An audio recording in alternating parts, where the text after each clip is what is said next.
everybody. Welcome to the virtual edition of Mesa Morning Live, the August episode. Here we are. We're shooting this on Thursday, August 13th, in the midst of whatever we're going through, but we'll get through this. So hang in there, Mesa. We'll get through this thing. We've got a great show planned for you today. I have crawled out of my mining cave, evidently, long enough to do this show. I have no idea what's happening here. You know, if you're going to be light on head hair, put it here. That's always been my theory. And our first guest might agree with me on this. Anyway, this episode is sponsored by the Summit at Sunland Springs. The Summit, I'm just going to read this because I want to make sure I get this correct. The Summit represents decades of experience and hard work, and it's a new chapter of senior housing that will enhance the lives of many seniors needing the extra care and concern they so richly deserve. Today we have some great guests. They're going to be coming at you here in a minute.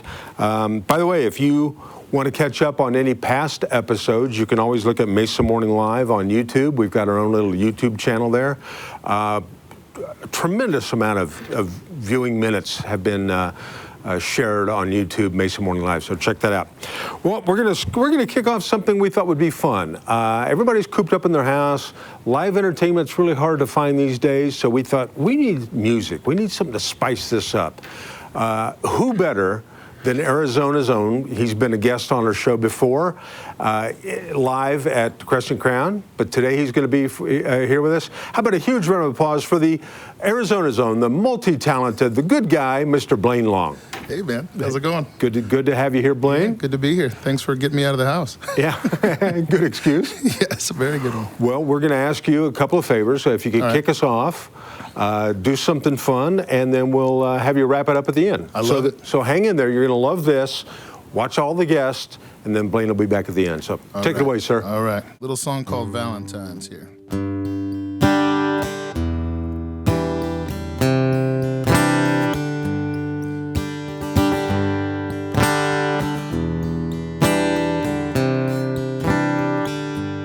Baby, it's Valentine's.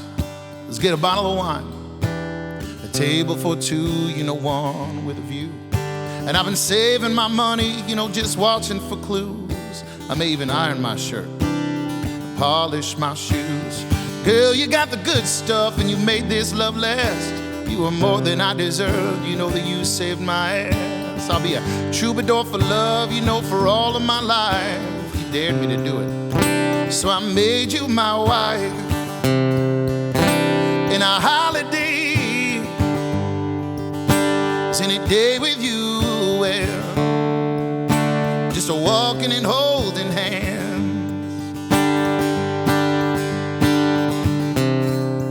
From your Valentine's, yes, who sings in blue. Thank you, sweet Jesus, the girl is mine, yeah. Baby, it's Valentine's, let's get a bottle of booze. Dive into a dive bar that only plays the blues, and I got Jackson in my pocket, yeah, so he can buy the drinks.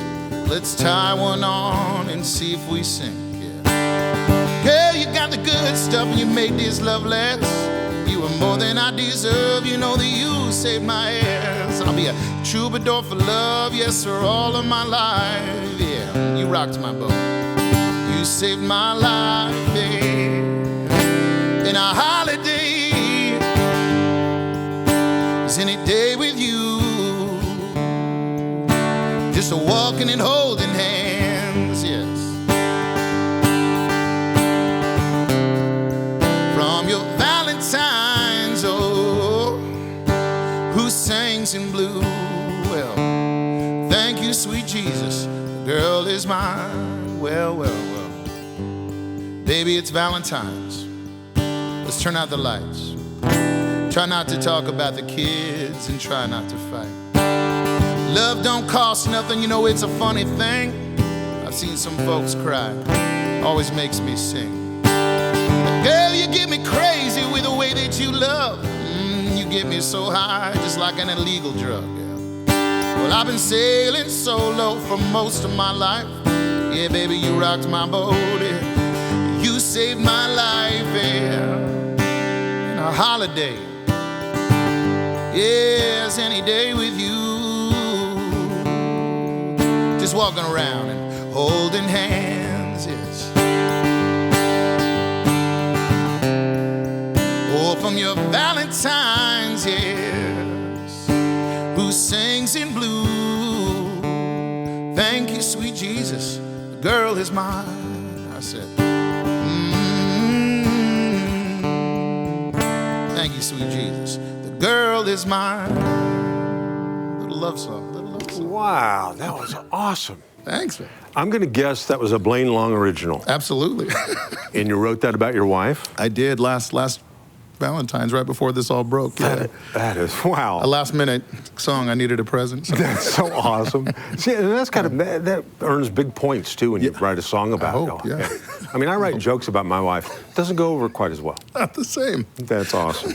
Well, talk about not only that, you're excited because not only being here, which is every career, that's a career breaker for a musician. Absolutely. But then you're going to go up to Pine. This weekend. This weekend up in, what will that be, the Pinewood Tavern. Oh, also awesome. the same folks that own the Old County, and really good folks and really cool place. So that's awesome. Cool off. Get out of the heat, go up there, Out of the heat, yeah. play some, have you been doing any online shows or? I've done a handful, and then I just got bummed out like everyone else. I started out strong. I thought it was a vacation. Then I got bummed out. Now I'm back. Now I'm back and doing okay. So good for you, man.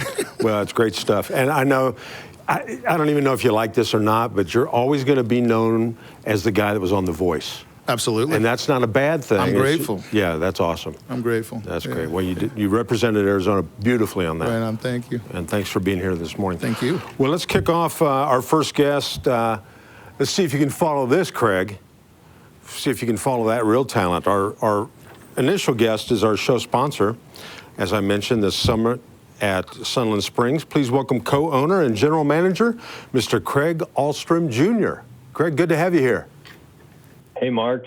Thanks for having me. And yes, that act will be hard to follow for me, for sure. That's right. I noticed no musical instruments, and that was by design. We've. Oh yeah.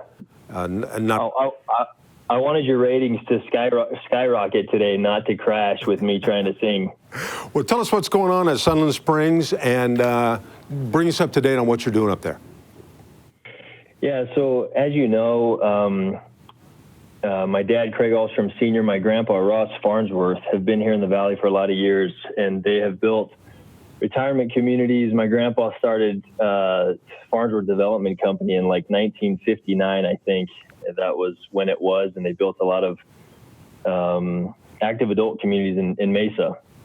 Anyways, 4 major communities later and 50 years later, my dad and grandpa decided to build the summit at Sunland Springs. I was with them at the time, and I was in an age where it made a lot of sense to not only build an assisted living and memory care community, but I was able to jump on board and be the on-site executive director, which was a lot of fun. And that opened in January of 2013, the same year that my grandpa Ross Farnsworth passed away.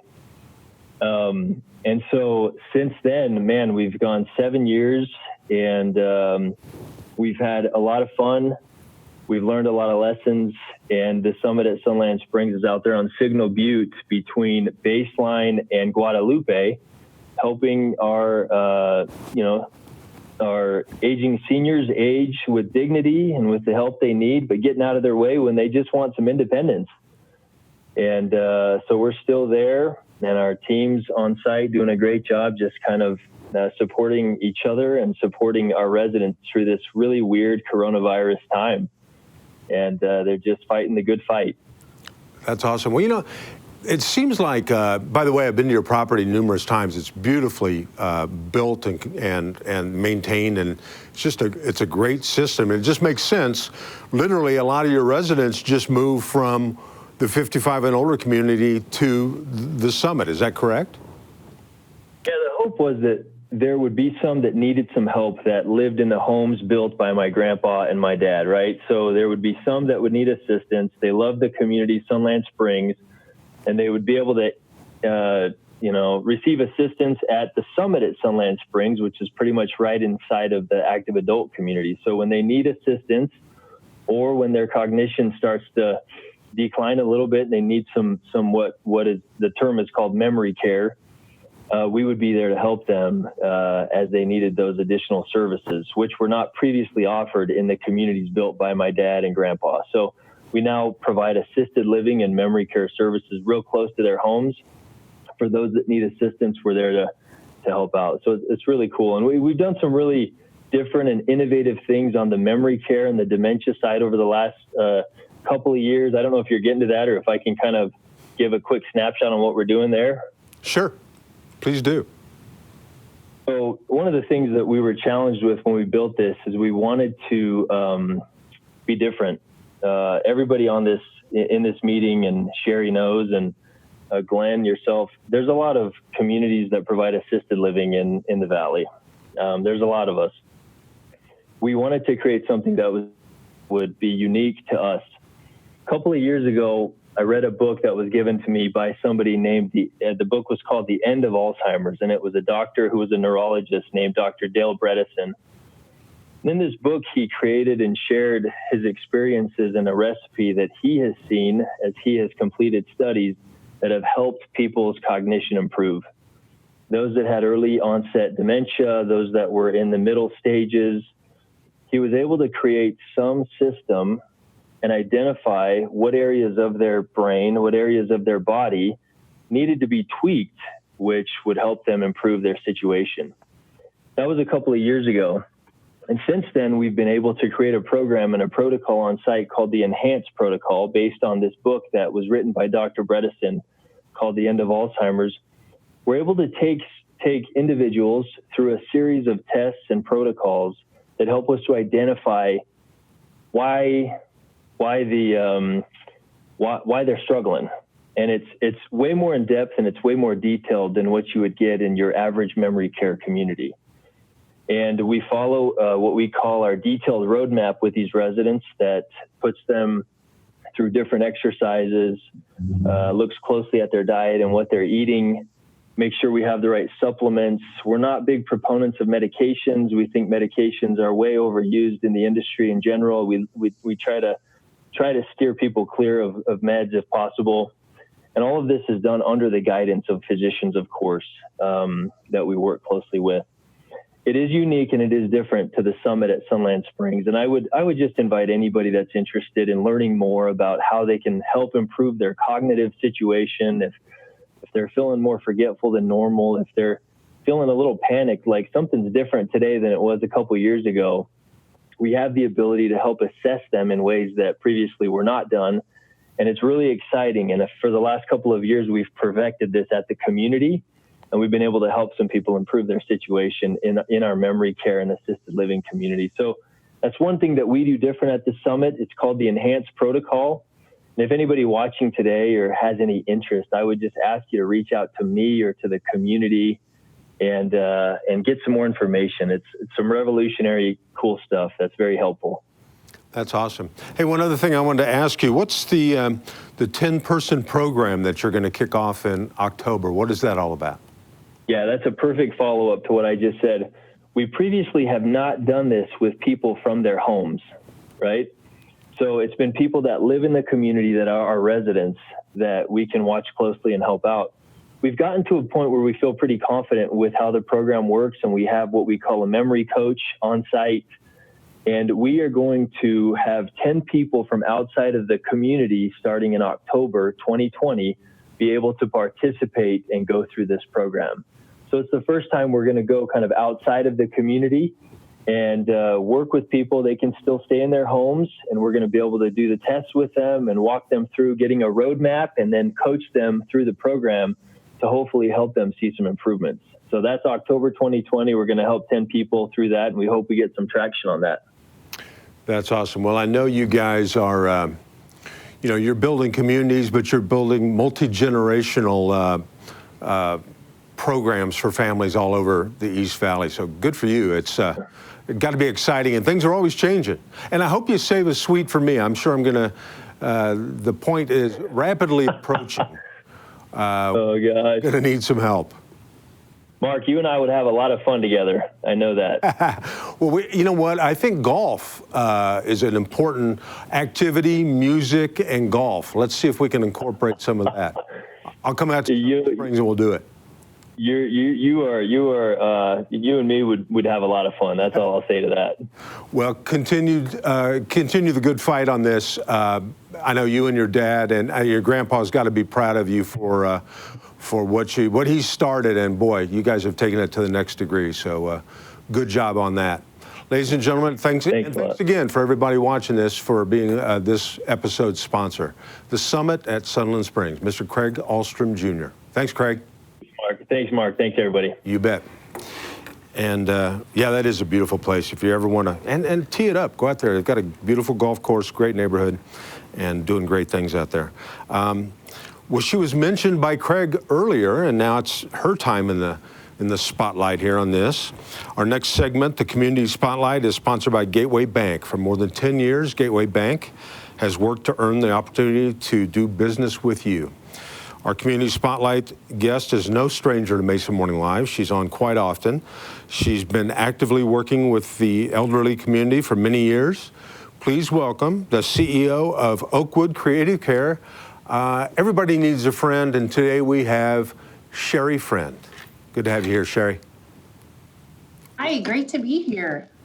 Welcome, and you've been doing some tremendous work at Oakwood in these challenging times. Boy, who knew? I don't know how many years have you been in this industry? Don't ask a question like that. It's been 22 years now. Yeah, see, time flies, doesn't it? 22 years ago, they didn't teach you how to plan for things like pandemics and how to get through this. So what's going on at Oakwood? How are you handling this? No, this is definitely unprecedented. Haven't seen anything like this before. So we are a day club. We have 2 day clubs in Mesa. And when the pandemic hit, we did shut down originally for a couple of months. We shut down in person, but we actually opened up a whole new way of doing what we do and began doing classes virtually. So you can take an art class with one of our dementia teachers, a cognitive history class, music therapy, you name it, and you can do it from your living room. That's amazing. And you know what? You said music therapy. It made me think of it, and the fact that Blaine is sitting right here. I know it's been well documented that a lot of elderly people, they may forget a lot of things, but boy, when they start hearing, you know, the old saying, that's our song. Couples hear that song and it takes them back, and they remember the words and the dance that went with it, and it's pretty amazing. And I know you guys do a lot of that kind of stuff at Oakwood. Yeah, absolutely. Music is so essential and powerful. In fact, somebody who may be nonverbal can hear a song and it ignites something within their brain, and they can sing along, or they can still play the piano even though they may not be able to speak. It's so powerful. We have a saying around here: when words fail, music speaks, because it's beyond what any of us can do ourselves. Well, I know Oakwood's an amazing place. I've had the privilege of being there a couple of times. Can people stop by the facility and kind of look around and check it out, kind of almost like an open house? So we did reopen in July, and we're serving just small groups of people at a time. People can come by, but they would have to follow all of the CDC guidelines and mask up and all that kind of stuff. But it is a magical place. We worked really hard to study different ways to be able to give people with dementia purpose and meaning in their life.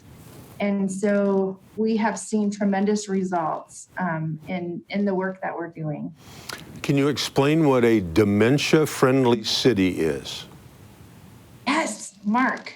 This is so exciting. Are you excited? You don't look excited, Mark. Tell me why I need to be excited. I'm excited. Smile at least when you say it. I'm ready. I'm hanging on the edge of my seat. So the Mesa Chamber of Commerce, the Aging and Healthcare Committee, has worked together to get certified to be a dementia-friendly city. This is big news, Mark. Yes, it is. It's like breaking news on Mesa Morning Live. Well, that's phenomenal. Now, is that a new designation? I've never heard of that. Wow, good for you. It's new for Mesa. Our friends at the city of Tempe became designated several years ago, and they've done some incredible work. And so we have come together, a collective group, including Craig Ahlstrom and his team, and Glenn, who you'll talk to later. But it's really a way to break down the silos of everybody doing their own amazing work to come together to help support people living with dementia. So we're going to be launching a lot of trainings so businesses can become dementia-friendly businesses and train their staff. We will be working with restaurants to be able to help them better serve people with dementia within the restaurant. And then also we will be launching a memory cafe where we'll be able to have an introduction into support and resources for caregivers and people living with dementia. So it's an exciting initiative. We're so thankful to have the city's support. The mayor is creating a proclamation for us. And so it's a huge cause. It's a huge issue within our community. And I'm excited that the conversation is moving forward. That's great. Now, I know Mesa is very at the forefront of a lot of cool stuff. I know the autism designation, and now with this. What can the community that's just maybe watching, tuning in and watching this, what can we do to get involved? We would love to have more folks join the committee and help the task force get these initiatives launched. And then also, if you need support services or resources, you can connect with the chamber for either, and they can get you involved in the committee or help connect you to get resources.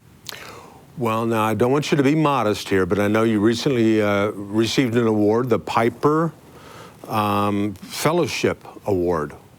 What's going on there? Tell us about that.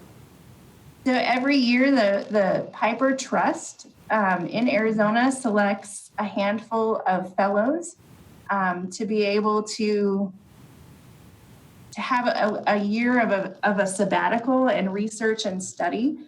So when COVID isn't around, you're able to travel all over the world to research and study different initiatives and ways to grow your organization and your own personal development.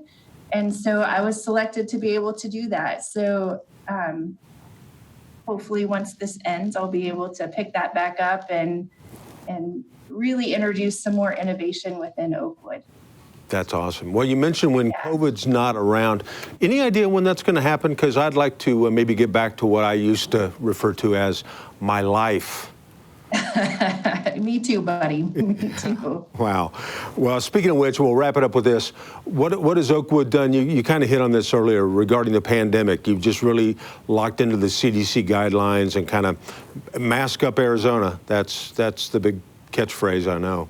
Yeah, we're masked up. We worked with an infectious disease expert, created some incredible ways to be able to keep folks safe when they're with us, and it's going awesome. It's great to have them back. We missed them. That's awesome. Well, I don't like the mask personally, but people have told me I'm much more attractive with a full mask. So, you got to take the compliment. It's true. It's true. Thank you. Well, oh boy, look at the time. No more Sherry friend time. Sherry, thanks for taking time out to be on this unusual and different episode of Mesa Morning Live. Keep up the good work, and I encourage anybody, if you've not been to Oakwood, check it out. Just stop in and see them, and the people there are really special. So thanks, Sherry. Thank you. Take care. You bet. It's just great the way this segues from one guest to the next, because Craig mentioned Sherry and Sherry mentioned Glenn, and so now it's time for our special guest, our main guest. He's someone literally on the front lines of the medical challenges we're facing today. American Medical Response, or AMR, currently serves many East Valley communities, including the city of Mesa. Joining us today is the VPO and COO of Arizona and New Mexico, Mr. Glenn Kasperzik. Glenn, welcome to Mesa Morning Live on this afternoon. And please correct the proper pronunciation of your name. You said it perfect, Mark. It's Kasperzik. Trust me. I only have one vowel in there. I've been, tortured all my life with my last name, so I go by Glenn K. But it's great to be here today. Well, I'm still working on Kamala, so I'll put yours on my next project. Wow. So I know the catchphrase that you mentioned earlier was, or that we talked about, was "Mask Up Arizona." COVID. A year ago, if you said COVID, nobody knew what you're talking about, and now it's all we're talking about. Give us your perspective on this. Yeah, these have been extremely unprecedented times, right? I mean, we have gone through significant challenges as a community, as healthcare providers. It also, I think, has acted as an incubator for healthcare entities to do business differently and try and provide services to the community efficiently and effectively as people need different levels of care when they're having an emergency. So our provider health and well-being has certainly been a challenge. We kind of consider this a triathlon event. I think most everyone in healthcare would agree with me on that, is just working hard to take care of people, take care of our providers, and make sure that we're adapting and protecting people as we're providing care. You mentioned mask up, everyone wear a mask, and I know people get tired of it or complacent, but we are making a difference, and it's helping our healthcare providers, and we're doing it for them. So that's really the message: is protect yourself, protect us. And we'll get through these challenging times. I think, if we all, like you said, get back to normal life, we would love to do that. I don't think that's going to happen anytime soon, but it's not going to change for a bit. And we got to do what's best for the community and work hard and have conversations and do things that protect ourselves. Well, that's well said. I know it's changed a lot of what used to be normal routine. I called my health club, and they're closed, and evidently have been since 2004. I had no idea, but that's just me. Well, tell us a little bit. How has it impacted the normal workplace in Arizona and also New Mexico? Well, I think, when I look at the service area here in Mesa, which is an area that we've served for many years, and beyond that it's presented challenges. It's put extra stress on the crews. We've had to adapt to different ways to respond. We've had crews from the local area deployed to other areas like New York City and New Jersey for hotspots, working with them to ensure that they have, their mental health and wellness when they're returning is being taken care of. We're providing tools to make sure that they're safe, their family members are safe. Personal protective equipment. When you look at the amount of personal protective equipment that's now required and we're using and higher burn rates, that has created challenges at times, especially early on in the pandemic, as everyone was trying to get those pieces of equipment so they could give to their providers. But fortunately, I think as we've done a good job in our community to try and slow the spread, we've also adapted as healthcare providers to make sure that we're doing the things that are right, that we're providing the care, protecting our providers, and doing the things that make meaningful impact and taking care of each other. As I said earlier, I think it's really about taking care of each other and taking care of our patients and our providers. Well, as we look down the road, hopefully in the not too distant future, in a post-COVID world, what does ambulance service look like?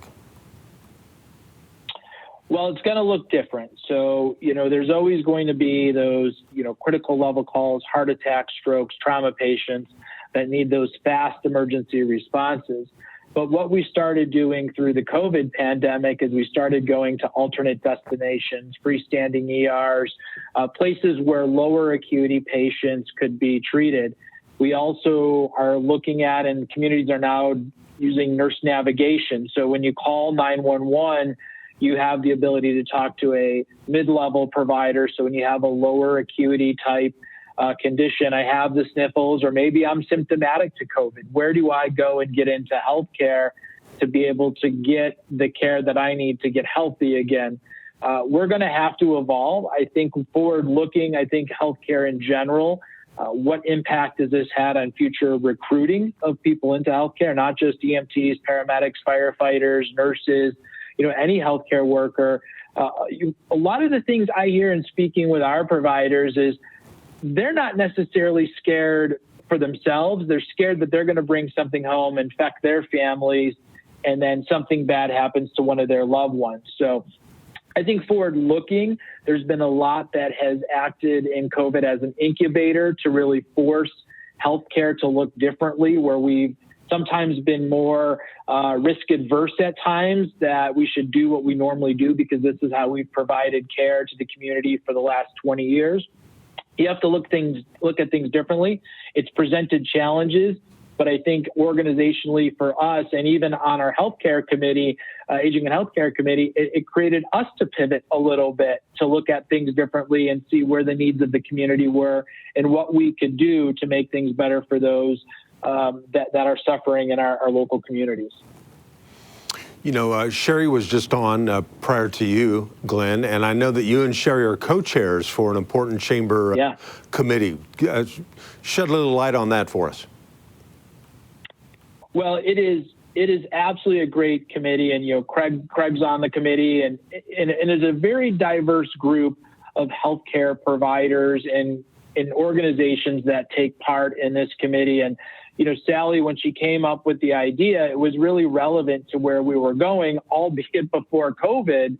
But it was great that we actually got started before COVID with aging and healthcare, because we want, as Sherry mentioned, the very successful Dementia Friendly City program has been a hallmark. I'm very proud of that accomplishment and the work that the committee put into making that happen. For one, really jump-started us.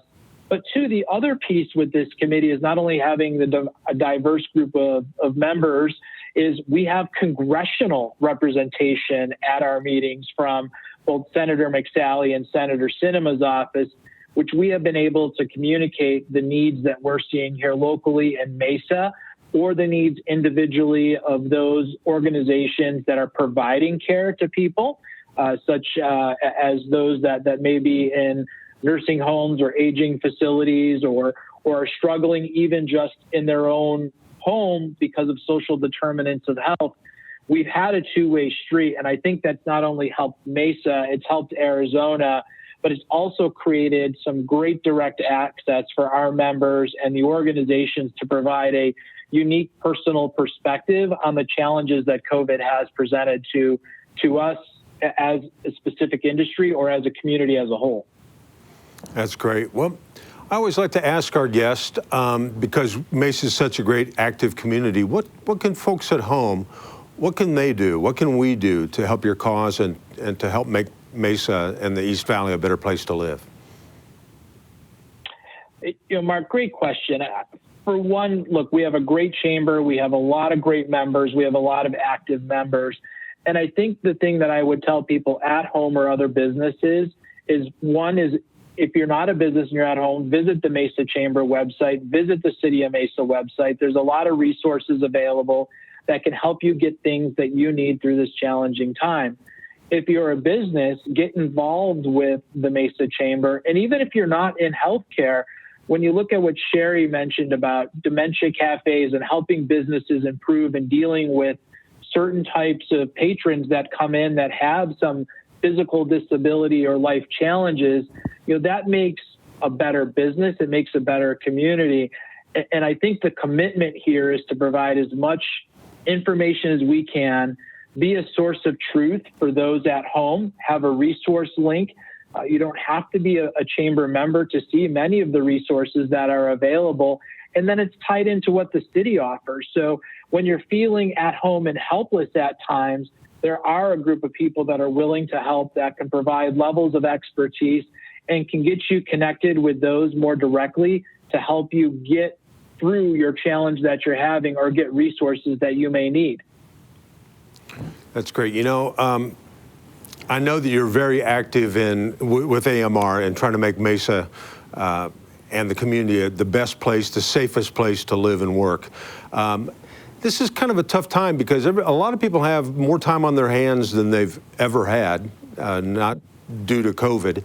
And a lot of times I think if you volunteer and get out and do some stuff for other people, it can make you feel better, get you through this. So together, I've grown to hate this saying that this too shall pass, but it truly will pass, and let's come out of the other end of this better than we went into it, if that makes sense. Thanks, Glenn, for your commitment to AMR and to Mesa. Anything else you'd like to? You are the special guest. Anything you'd like to sing? Maybe accompany Blaine on some music? You don't want me to sing, I'll just keep my mask on here. There you go.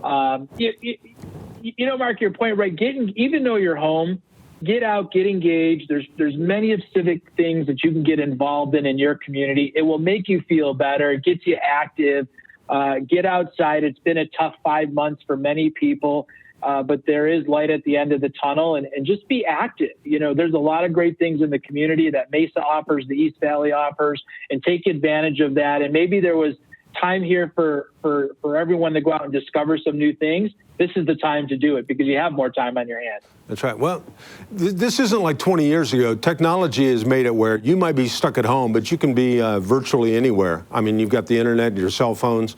You can stay in touch with people in unprecedented ways. So there's always good work to be done. And Glenn, we appreciate you spearheading so much of this. Thanks for all you do. Great. Thank you. And thank you for having me today.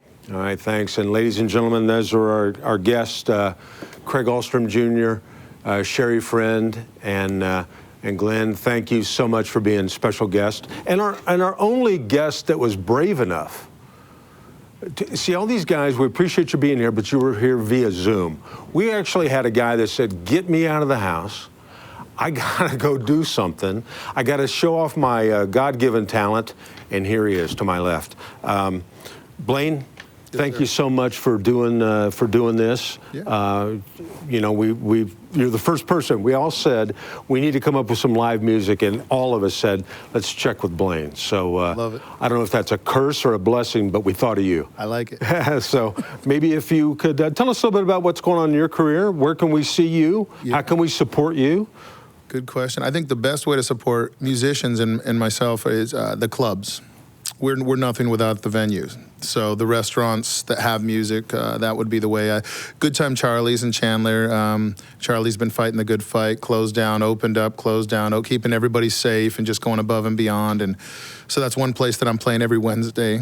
I'm there, and then just whenever I can get out of town. I'll be out of town this weekend. And in Chandler, Friday night at St. Amand's. I'll be in Chandler there. So, awesome. Yeah. When Sherry was talking about music being that unbelievable spark that can kick a memory, I saw you nodding and realizing that. Do you have anything you could share to that effect? I mean, do you see that happen? I mean, music's in your blood. Yeah, I think so. I definitely, well, I've adopted it. If it's not, I don't know. I've tried to inject it in my blood there. It's when you said therapy, I thought of it the other way. For me, it's therapy. Sure. For me, it's a very affordable, marriage therapy, personal therapy, everything. So you kind of get it out, and then you can associate. The song I'm about to play is a song about John Prine, and wow, I love him. I love his songs and his therapy, and the words he gives us. Well, not to sound overly corny on this, but there are people that sing songs, and there are people that feel songs, and I can tell just in the few times I've seen you that this is the real deal. This is coming from your heart. So, and John Prine, what a life, huh? Yes. Wow. Yeah. We lost another. Forever humble, during COVID, during all this, we lost him, Exactly. Well, I'll shut up and let you do your thing. I love it. Thank you. Thanks a lot for having me.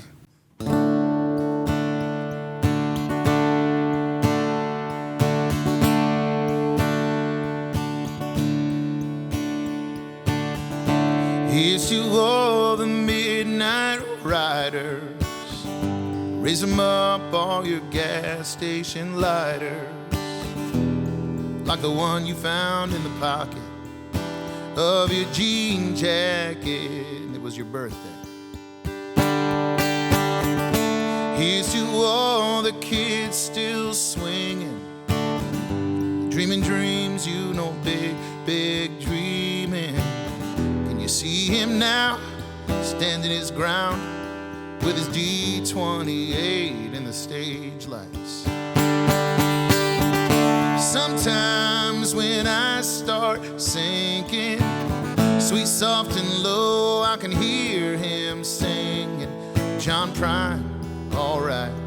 Oh, singing angel from Montgomery. Pack it up, my heart feels broken.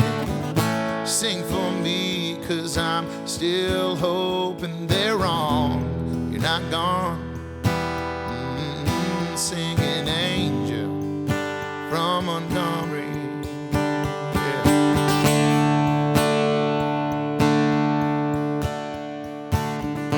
Here's to the dive bar that's seen it all.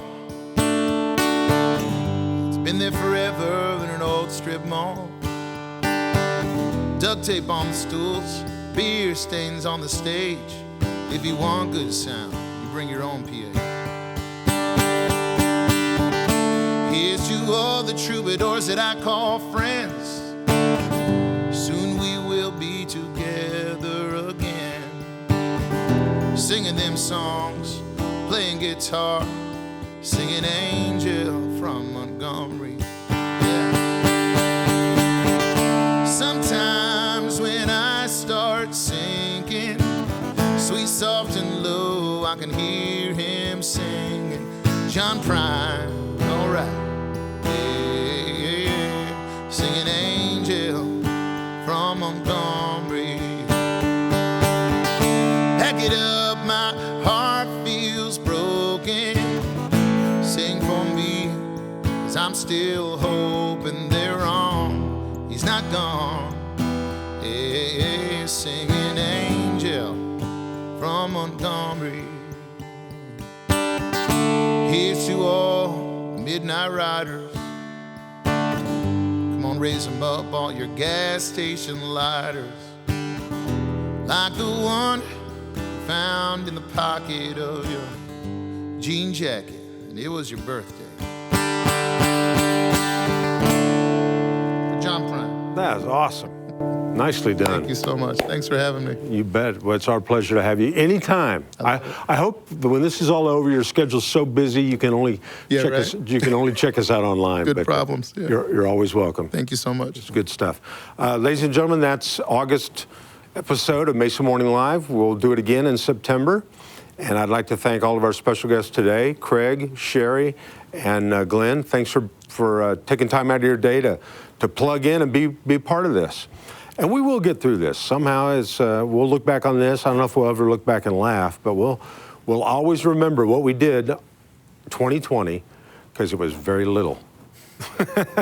But do what you do, keep up the good fight, and keep making lives better. Thank you very much. See you, Mesa. Stay safe. Mask up.